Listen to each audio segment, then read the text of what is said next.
Hey everybody, this is Dan Keldsen with Next Future Today. Today's interview is with Justin Levy. He is the Senior Director of Influencer Marketing at Demandbase.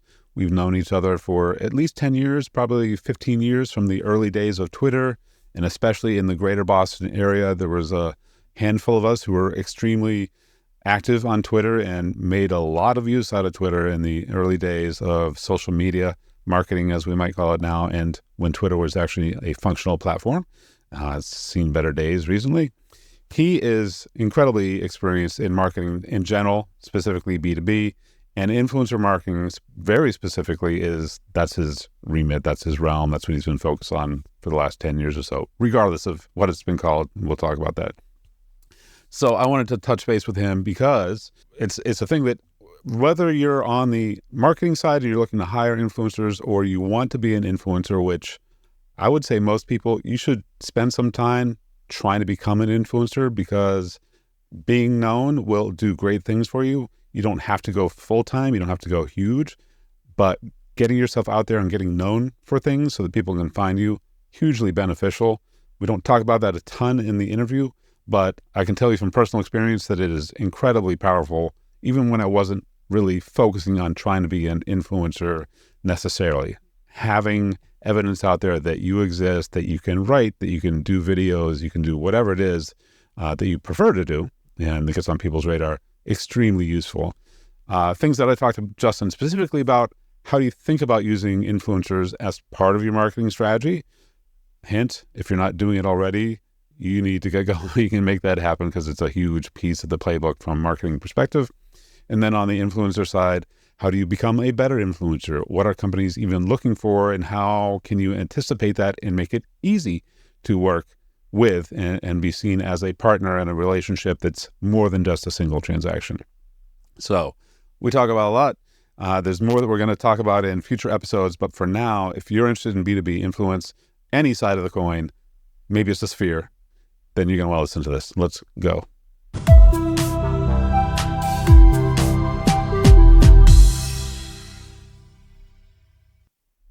Justin, we finally got to meet in person. I think for the first time ever. That a couple of weeks ago at Mike Alton's Agora Pulse influencer shindig at the steakhouse. It was great to finally see you, or at least see you again in a long time. It was a very long time. So good to see you. Good to see you now.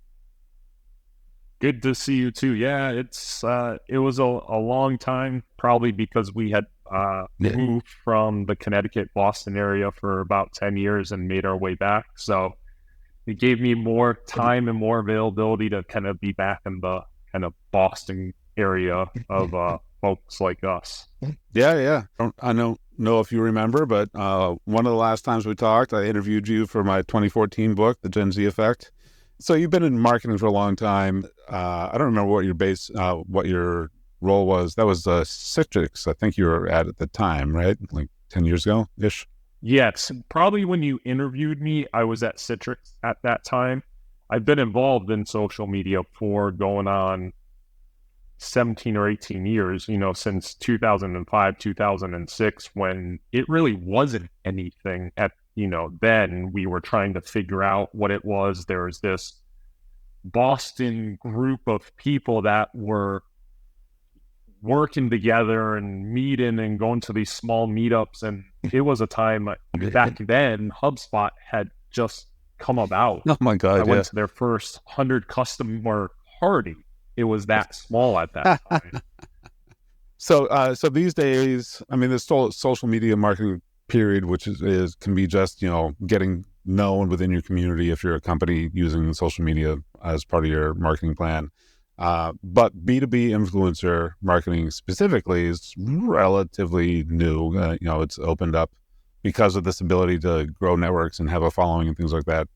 That's a thing that people can do now. And you've been doing that for quite a while. So before we run away with this, this conversation is intended for people that know more than your average bear about B2B influencer marketing.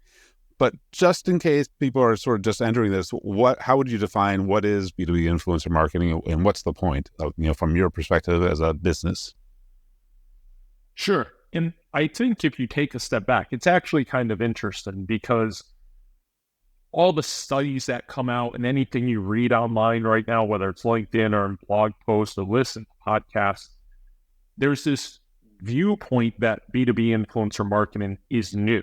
And it really isn't. There have been agencies and brands that have done this work for over 10 years now, even if then it wasn't called influencer marketing. When I worked with Chris Brogan and we ran our agency together, we did work with technically influencers, and we worked with brands who wanted to run influencer marketing campaigns.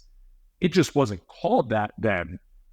So if you fast forward now, every year over year, there's an increase in investment by B2B brands in influencer marketing. And we're seeing more people that are like myself, that are like others in big brands that actually have a full-time role doing this. It's not tacked on. You'll see, heads of social that might have a line item for leading influencer. That's a lot different than if your full-time role is influencer marketing. And I think that when you do have that full-time role, or brands are starting to get serious about it, it's working to identify those that are across whatever your segment is, whether that's SMB, mid-market, enterprise, and figuring out who those influential folks might be within that market. And that's not always the brands or the people that fit that market. And what I mean is, you may have someone that's in mid-market, for example, they have a large and engaged following on LinkedIn, but you have to think beyond that. I think an executive might stop there. Well, this person is an enterprise and that's who we want to sell to. Why are you working with someone that's SMB or a niche creator? And it's because their following may fit enterprise market. They have other influential people that are, secondarily or tertiary separated from them. So understanding how you want to work with them and the types of campaigns you're going to work with influencers on are key to start that. Some of them are organic, and some of them can be very high paid, very overproduced type campaigns, and they each have their places in what we all do and why we would engage influencers. Right. So I wanted to, we'll talk about what we talk about, but I think two angles I wanted to talk about is there's the perspective of you as somebody running influencer campaigns and managing relationships with influencers, with a team and all that. And then on the influence side, how can you be a better influencer? How can you maybe find a better fit because there's, people like you are going out to find influencers, but there are also influencers who are going like, I want to work with that brand because of whatever. It's a great brand, or it's specifically that's my lane. That specific topic is right on it. So I want to hit both of those because I think it's there's a broader audience that could learn from both of those. So one thing, and you sort of hinted at it already, how do you decide from a business perspective, it's time to use influencers or like this specific goal that we have for this quarter, for example, or we were just talking about plans for 2024. How does that fit? Influencer marketing fits into this piece of our overall marketing strategy, and that's why we need to pursue it. What's the rationale on how to use influencer marketing? Sure. I think that where we are as an industry right now in B2B, and specifically, I work in high tech and within a B2B marketing org, if influencer marketing, and I know we likely won't talk about this piece, but influencer marketing and private communities aren't part of your strategy, whether now or going into 2024, you're going to miss the boat. And that's how we were about social media, whether that was 10 or 12 years ago. You saw some brands hired people full-time for social. They dipped their toe in the water. Maybe they didn't do it correct, and that's why they had to bring on someone or bring on an agency. We're now there for influencer marketing and, like I said, private community. So a brand may not be doing it. They're doing themselves a disservice and leaving a lot on the table if they're not. Doesn't mean they have to hire someone full-time. They may, again, it might be part of someone's job description, or they may bring on an agency or a contractor, but it needs to be a focus area. Right. Anybody can, like, we should do influencer marketing. Yes. And you do that in a successful way by what do you think is more useful to think of? Here's the things you should not do as a brand, or here are the things that you should do to get, let's say you're doing influencer marketing, but you're just not happy with the results. How do you improve them? Yeah. So I think we could look at it, like you said, kind of both directions. If you look at if you're not happy with them, I think that when you're not happy with it, there's likely a misalignment on strategy. The second piece I would say with kind of that area would be misalignment of values with the influencers you're working with. There's another area that I think needs to be considered if you're looking at the misalignment, and that's in values. So if you're working with an influencer, or you're going to consider working with influencers, just because they have a big following, their values might be out of whack with the business. Easy one, right, is political or religious. You don't probably want to align yourself with, as a business, with someone that doesn't share your political viewpoints or religious. That doesn't mean that you both have to be on the same side politically or anything. But if someone's out, their following is that they bash politics all day, or that they share very, very strong religious views, that's not a sign of influence just because they work in B2B marketing, for example, right? So I think that's on that misalignment piece. On the identification side of the house, you want to work with people that not only have the largest followings, because that doesn't mean anything. I could have 500,000 followers, and if that's it, I could have bought those followers. I could have had someone sit there and just, I could have hired a low-cost resource to sit there and just connect with as many people as humanly possible. So you also want to look at areas like engagement and resonance. So are people engaged with the content that you're going to engage with them, you're reaching out to them about? So again, let's use sales persona. If you're looking at B2B sales influencers, are people engaging with the content that they're publishing? And then something that's really important that I think a lot of companies, unfortunately, aren't as strong at as they need to be, that's diversity. I think previously, and unfortunately still, a lot of companies, if you have you've identified people that do have a lot of reach and have engagement, and it's only a bunch of white men, there's probably an issue there, right? You want a diverse list of, that can be ethnic, that can be location. So not always only in the US, there are diverse influencers worldwide that share unique perspectives.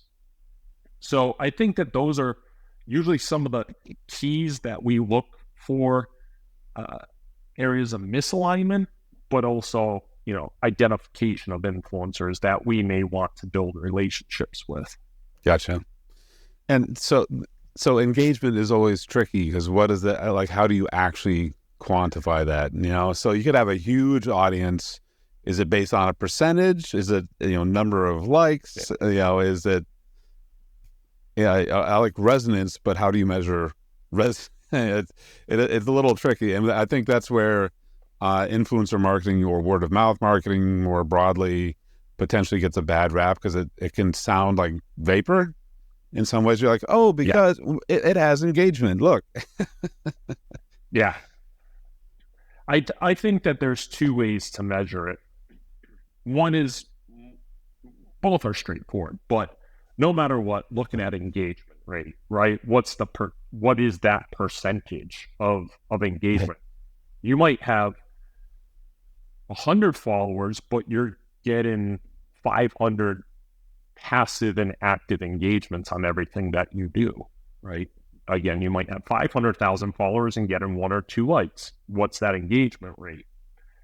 If you are working in a paid relationship with an influencer, something that I like to look at, and I don't think is talked about as often as it could be, is cost per engagement. And the reason why I think that that's a key metric is that as an industry right now, there's no way to baseline paid influencers because everyone charges what they think that their worth is, right? So even if you and I have the same number of followers, the same engagement, we both have newsletters, podcasts, all the things that you should have in theory, you may charge wildly different than I do because I value my worth at a different value than you do. We have to have a way to baseline that and understand that so that the next time we're looking at, should we work with you, we need something to look at, right? Was the $5,000 that we paid you worth it or not?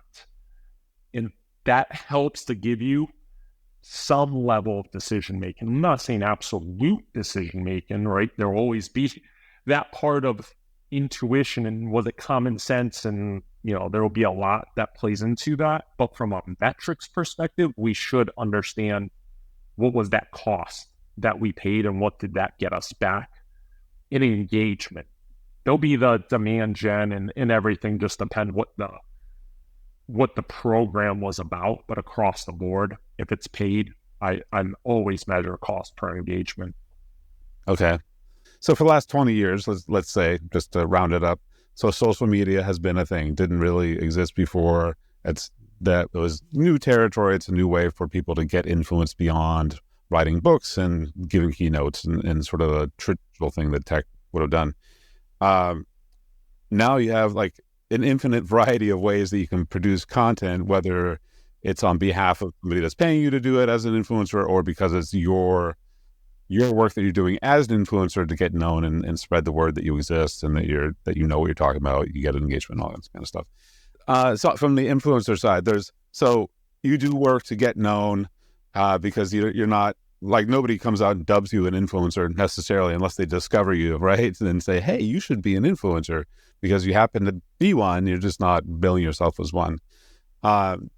In the last 20 years, there's been a huge variety of ways that you could get known. You could create content as an influencer creator or whatever we want to call people that's beyond traditional roles that would have been considered influential, like writing books and getting bestsellers and going on keynote stages and things like that. So in the new world, still, 10, 20 years, how do you decide as somebody who wants to hire people as influencers, like what is the medium they should be using? Is it, they need to tweet or X or whatever it's called today? I still don't know what the verb is. It's appropriate. Or, video content obviously is a huge thing now that wasn't 3 years ago or wasn't as big. White papers, there's infinite variety. So how do you decide, like, this influencer is great, except that they suck with video. I don't know. They just can't write. Yeah. So we should only use them for this specific slice. And beyond that, that's one of the diversity things we need to address. Yeah. So say for B2B marketing, from a network perspective, it's primarily LinkedIn. And that's where you have to judge the levels of influence. Okay. Most tool sets that we've had, influencer tool sets, social media management systems, all of that, historically use Twitter because they all paid to have access to the fire hose. Yep. Now X is a dumpster fire, and they shut off access to the fire hose and a lot of other stuff. And you've seen a lot of people who were influencers leave the platform. And sure, they tested out Threads, and some people are still on there, and they've tested all these other networks, Mastodon and what have you, that popped up. Yep. But LinkedIn has really cemented itself as the place that B2B individuals are going to create content of all forms, whether that's photography, video, lives, text-based content, longer form, shorter form, LinkedIn articles. I mean, just the use of all the features and products that are available on LinkedIn. Right. So that creates a couple issues. One, LinkedIn's API is closed.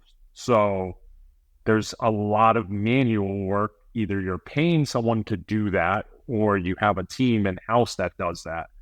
You have to get past that hurdle. But then when you're looking at influencers that you want to work with, you have to look at them more on where they fit into your goals.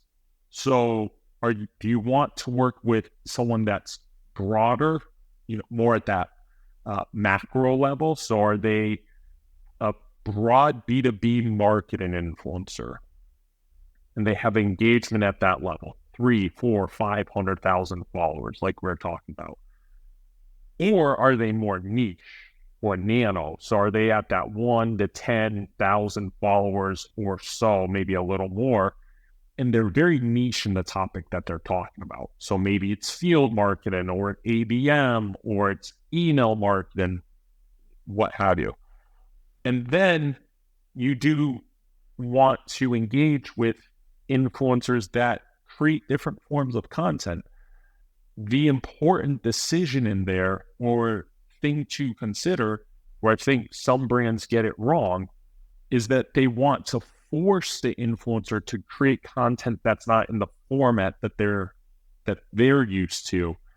And so they don't involve their influencers earlier in the process. If it's a paid relationship, organic is different. We can talk about that. But in a paid relationship, I think that that's a very big deal. Like I said, organic is just a bit different in the ways that I use it and have used it successfully. But on the paid side of the house, that's an important, or a couple important considerations. Okay, that is interesting. So part of what we've been talking about so far is that there's it makes it seem like you and your team are separate from the influencer, aside from organic and versus paid and all that. What about just because there might be an influencer that doesn't currently do much video or doesn't do great video, would you do things like interview them as an influencer? It could be a panel situation, it could be lots of different scenarios. And then it's on your team to put it together in a way that shines better than maybe they could do separately. So just because they don't have the capability to have higher production values, if that's a requirement, would you kind of put that on your team to do that and just leverage their brains and their following? We definitely do that. We have a video team, and we work with several individuals over the years. We have DBTV, which is our streaming network that lives on our website. And for different campaigns, we've definitely gone out and just interviewed individuals, and then our video team cleans it up and puts on our bumpers and all the things that you would want out of a video series, a co-created content series, or something of that nature. So in that can come, some of that again is organic. We're allowing them a platform using our audience and our capabilities. And so some of that is an organic relationship. I think when you are building an organic relationship, no matter what type of content you're creating, you need that to be a long-term relationship. Too many people, including on the paid side of the house, focus only on short-term. It's, Dan, do this for, we think it would be great to co-create content for you. And you're like, sure, I would I would like to do something for you, or we engage in a paid relationship, but it's short term. You execute and that's it. You've done something for Demandbase. As opposed to building a long-term relationship where we really understand your capabilities, you understand our brand, we come back to you multiple times over, we respect the content that you create, we utilize our platforms to help promote you and promote your content. Too many people go with the one-offs right now in either format of a relationship. And that does a disservice to both the brand and to the influencer. Right. Yeah, especially for publicly held companies, the short-term thinking can override a lot of strategic thinking, which is it's not necessarily a point of this podcast, but Next Feature Today is, there's a rolling future that's being created. And you should have a overarching strategy about where you want to go in a slightly longer time frame. Let's talk about for influencers. What is there anything that you would particularly recommend that you should, as an influencer, if you wanted to be in the top 10% of influencers in whatever your universe is, what would you recommend that they do? You have to naturally create content. Find the format that matters to you or that you're good at. I think that a lot of people right now, because they see those influencers or those content creators that are larger, and so they have everything, they become experts at creation of multiple forms of content. They think that they have to do that, and it's unsustainable. It might be that they sustain it for a week, a month, 6 months, what have you, but find something and just create content. I think people also look at it and think that if you use video as an example or podcast, that it needs to be as well produced as someone that they kind of look up to. Right. And they forget that some of these people have done it for years and have invested heavily as they've grown in top tier cameras and microphones and lighting and, all these pieces. That doesn't mean that you can't spend $100 on a camera and use some headphones, even if they're the free wired headphones that used to come with Apple products, right? Right. The good old days. Just create the content. People just get so fearful to hit the publish button in whatever format that they think that they're the most comfortable utilizing. Right. Yeah, and that's really a key point for Next Future Today too. Is you can always be better, but if you never start, that's not going to happen. So, hit publish. Right. Yeah, I mean, this is like for startup founders who want everybody to sign an NDA before they'll talk to anybody. That's not what you should be worried about. You should be worried that nobody in the world knows you exist and is never going to buy what you're selling. Yeah. Bonus round, the wild card. I don't know if this has ever happened to you and what your feeling would be. Have you ever been advertised to by an influencer, like you saw an ad or something that specifically, hey, Justin, or hey, Demandbase, or something that kind of smells like that is intended to get in front of you beyond normal sort of relational channels like LinkedIn or email? Oh, sure. Happens all the time. Okay. And there is, if we go back to the misalignment, there is almost always a misalignment with what I do, with what the business does, with capabilities, with asks, things of that nature.